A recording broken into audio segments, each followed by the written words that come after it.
पिठापूर आंध्र प्रदेशातील पूर्व गोदावरी जिल्ह्यातील गाव भारतातील 51 शक्तिपीठांपैकी एक मानले जाते। हे श्रीपाद श्री वल्लभांचे जन्मस्थान आहे। येथील दत्त मंदिरात श्री दत्तगुरू व श्री नृसिंह सरस्वती आणि श्रीपाद श्री वल्लभांच्या मूर्ती तसेच श्रीपाद श्री वल्लभांच्या पादुकाही आहेत। श्रीपाद श्री वल्लभांचे निवासस्थान अत्यंत पवित्र व शांत आहे।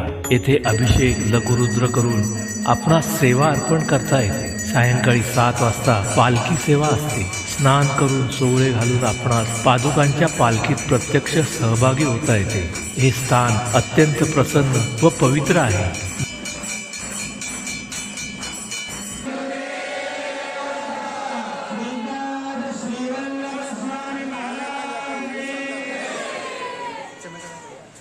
मंदिर सोडून जाताना डोळे अक्षरशः पाणावतात व श्रीपादांना पुन्हा येण्याचे आश्वासन देऊनच भक्त या स्थानाचा निरोप घेतात।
अवधूत चिंतन श्री गुरुदेव